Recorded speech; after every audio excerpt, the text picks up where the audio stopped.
All right, in chapter 16.3, we are going to talk all about T cells. T cells serve several functions. They link the adaptive immune system together, and they also function in the cell-mediated system. We will talk primarily about two major types of T cells.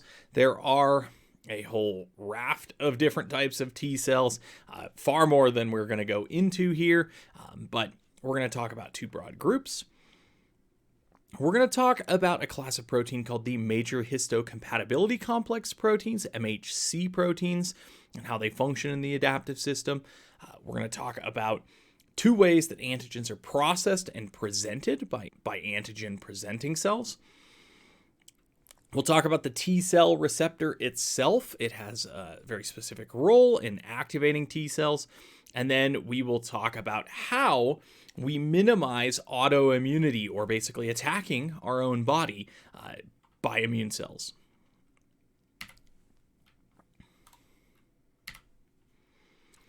Okay, so back to our diagram of what's going on.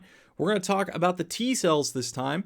We will talk a lot about helper T cells. As you can see in this diagram, there are subclasses of helper T cells.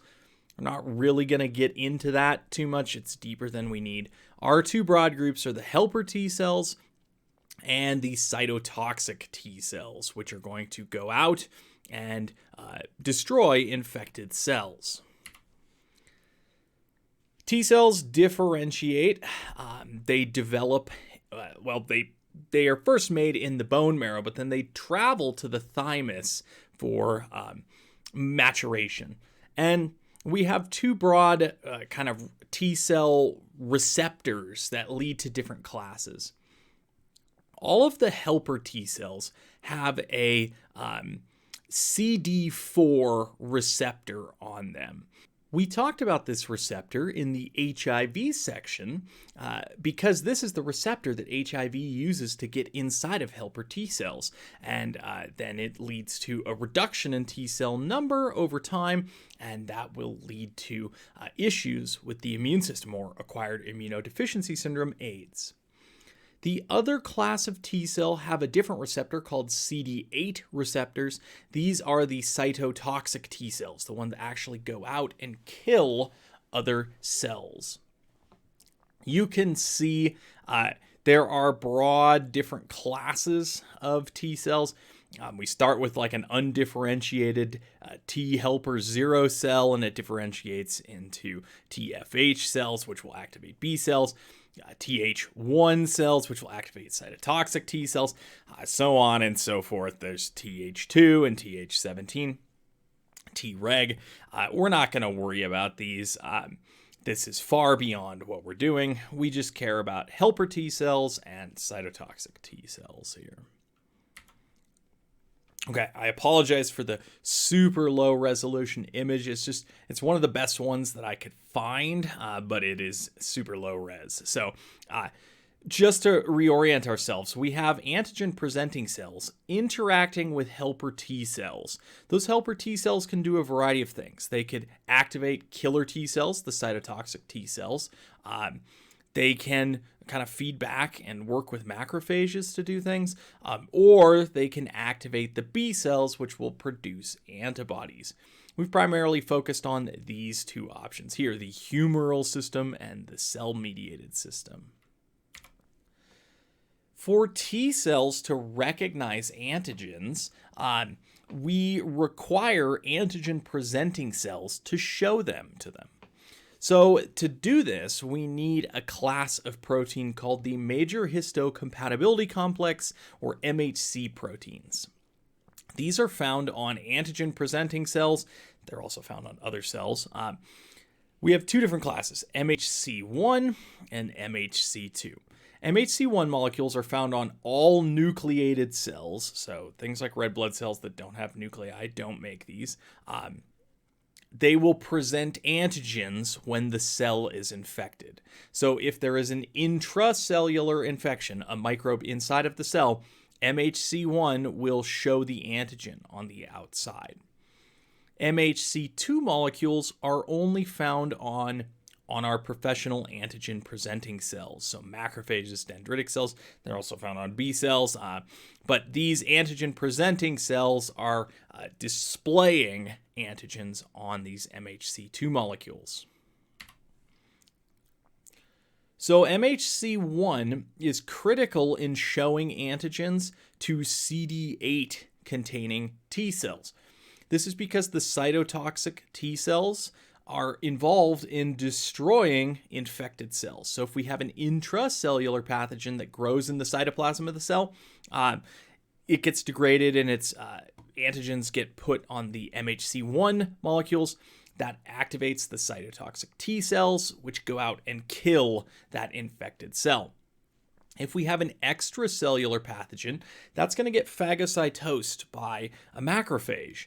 It's going to digest it and put the antigen on the MHC2 molecule on it and go off and talk to the B cells through the T cells to help produce antibodies from this, the humoral pathway. So those are the different receptors that are involved. On this side, our antigen-presenting cells utilizing MHC2. Over here, the infected host cell has MHC1, and that attracts the cytotoxic T cells. Okay, so we're going to watch an animation of this occurring. On the left, we have MHC1 for intracellular. On the right, we have MHC2 for extracellular infections. We'll see how they function. An antigen-presenting cell, or APC, is a phagocytic cell that degrades large antigens into smaller antigenic determinants and places those determinants on its cell surface for presentation to T cells of the immune system. Antigen presentation occurs on membrane proteins called major histocompatibility complex, or MHC proteins. The assembly of MHC proteins, of which there are two kinds, MHC1 and MHC2, begins in the endoplasmic reticulum, or ER. Antigenic determinants are attached to MHC proteins in two ways. MHC1 is used to present intracellularly synthesized antigens, and MHC2 is used to present antigens synthesized extracellularly.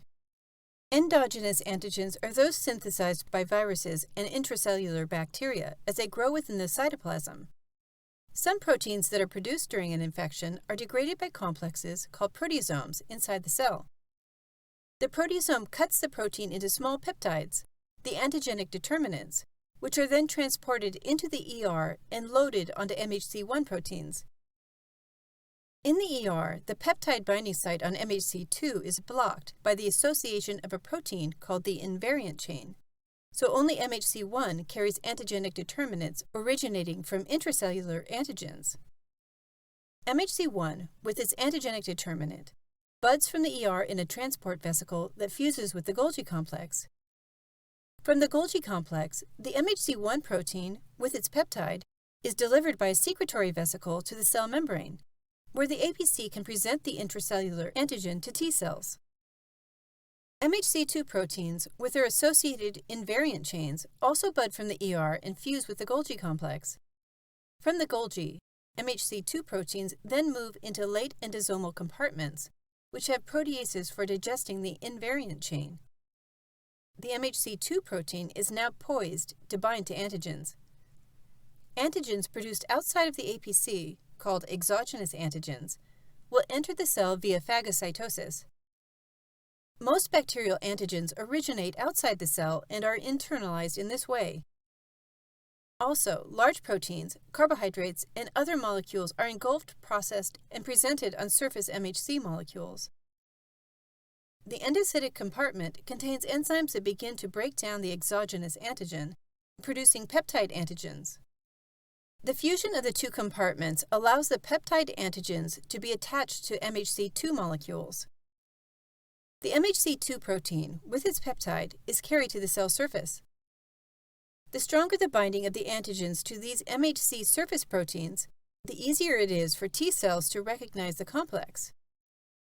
Once decorated with antigen, the professional antigen-presenting cell travels to lymph nodes where it presents its antigens to T cells. Okay, so the two different MHC molecules are used for different purposes. MHC1 for intracellular, MHC2 for extracellular. The antigen-presenting cells show those to T-cell receptors, and the T-cell receptor is a related molecule to the MHC molecule that's going to bind to the antigen and also with the MHC molecule. So they're going to interact in this way. This is going to lead to differentiation and activation of T cells. So these helper T cells are getting those MHC molecules and the antigens that are on them, and then activating either T cells, cytotoxic T cells, or B cells using this. To activate this, we have a complex of interacting proteins. It's not super critical that you fully understand this. I'm showing this extra information just to illustrate all of the things that could go wrong in this process. It is not simple, and we will in fact see a case study where some problems occur with this. So the first signal for T cell activation is binding of the T cell receptor to the antigen and the MHC molecule. In the case of CD4 receptor T cells, they bind to MHC2, and CD8 cytotoxic T cells bind to the MHC1. There's some co-receptors that we call CD28 and B7 that also have to interact for full activation to occur. So it's a two-part system. We have this part and that part. The duplicate nature of this helps prevent false activations from occurring. One interesting thing, as we age, we begin to lose these CD28 molecules off of the surface of our T cells. This actually makes activating the T cells and the immune system much harder. So as we age, our immune system, the function actually decreases because of the reduction of these CD28 molecules. All right, so here's a question. If antigens are proteins, we make lots of proteins. Why doesn't our immune system react to all the proteins we make? Well, it would, but we actually send our T cells for education. We train them in the thymus. So the thymus is an organ near the heart, and it is going to be involved in training and getting rid of T cells that might activate on our body. So the thymus is really unique because it can produce every single human protein in small amounts. And it does that and exposes T cells to all of them. In this process, it's testing the T cells. It's finding out a few things. The first thing it's going to do is what we call positive selection. It's going to keep T cells that can moderately bind to an MHC antigen complex. As we saw, it is super critical that they can actually do this. If they can't do this binding, they're no good to us. So we keep any that moderately bind. The second process, though, is called negative selection. We look for T cells that bind too strongly to self-MHC or any of the self proteins. If they do that, we destroy them right away because that could cause an autoimmune disease. So this is training of the T cells, and this all occurs in the thymus. Primarily, it's happening during fetal development. Like I said, the thymus can produce every protein in the human genome. That's pretty unique. Most of your cells only produce a small subset of the proteins that you can make. So the thymus is really cool. It makes all of these. This goes on in the training and education goes on during fetal development. Once you're fully developed, you can actually live without your thymus. It can be removed if it's infected or things like that. But babies are unable to survive without a thymus because they're still going through this T cell education. Okay, so that is how we don't react to our own antigens. There are some antigens that can short circuit these receptors. We call these super antigens. They don't actually require the T cell or T cell receptor or MHC2 to actually recognize the antigen.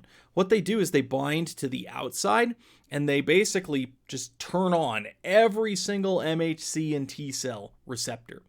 This causes hyperstimulation of the immune system. So we make massive amounts of cytokines, which are involved in inflammation. We call this a cytokine storm, and that causes tons of inflammation and damage to the host cells. So there are some bacteria like Staphylococcus that can make toxins that act as super antigens. And when this occurs, we call it toxic shock syndrome. It basically switches on inflammation to super high levels because it just floods all of these MHC molecules with these super antigens. All right, so I will leave you to review these bits. We talked a lot about the MHC molecules, MHC1 for intracellular, MHC2 for extracellular. This goes into a lot of detail about the different T cell types. Remember, I'm not expecting you to know that, just the two broad groups. We have those antigen-presenting cells that interact through MHC with the T cells. The T cell receptors are going to bind with that. We have CD4 on helper T cells and CD8 on cytotoxic T cells. Those react with MHC2 and MHC1, respectively. T cell receptors have to be able to weakly bind self-MHC, but not too much. So in the thymus, we train them to make sure that they don't activate against our own body. In some cases, there are antigens that just short circuit this whole process, and that can lead to our toxic shock, our super antigen activation. All right, that's it for 16.3.